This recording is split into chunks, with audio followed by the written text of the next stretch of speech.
Grand Risings. So, just pretty much just did door knocking yesterday, and then that evening, I put some. My cousin put a plan together of action for us to go hang out at some uh, lounges and then some local clubs with two of the friends that he goes to school with. So they're cool. He's mentioned them before, and in some ways, I can see why they're friends of his. They really look up to him, and he looks up to them. And the thing I get though very, very clearly after meeting the friends and seeing like us as a group, my cousin and I are definitely introverts. His two friends are definitely extroverts, and that there is no like that's just what the situation is. Like I'm introverted, he's introverted, they're extroverted. Neither one like it's very clear that like that's just like a part of it.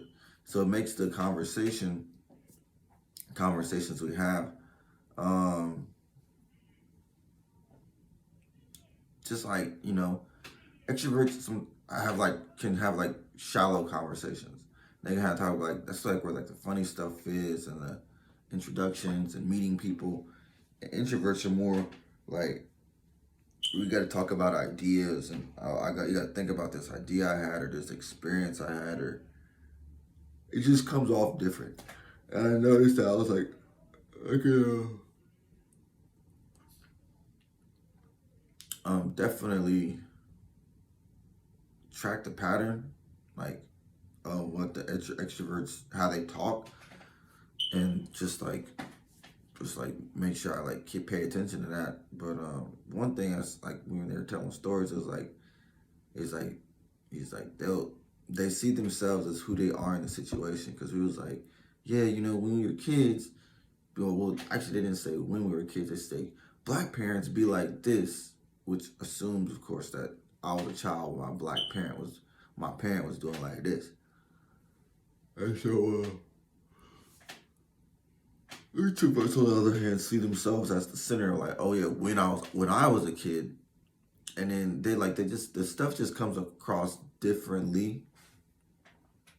Neither one's better than the other, and learned to like I've learned to like the differences.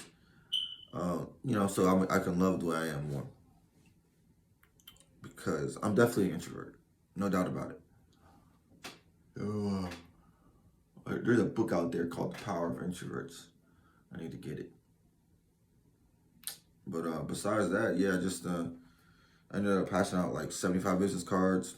I traded some stocks. Oh, I got that list over here. I did some stocks, some forex.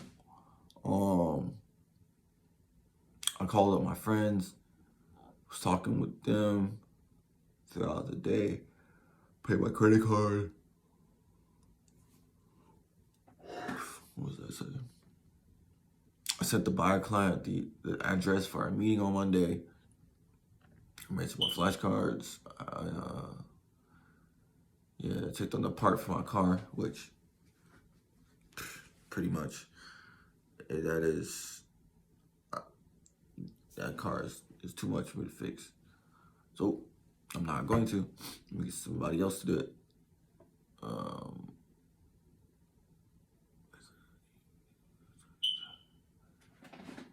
Yeah, and it was like we did everything on my list. So now all I have to do is do more prospecting, and I'm a really. This is the thing. So that frustration I just felt was like I'm really trying to go hard. I'm really going. No, I don't have anything left to do but to go hard in my business, especially with these flashcards and get between these houses with these homeowners and doing 200 to 250, doing 250 to 200 a day. Because I got real things, I got real life responsibilities that they may not be like in my face right now, but they're really coming up. And I need to be able to pay for them without having like, oh, I can't come up with the money.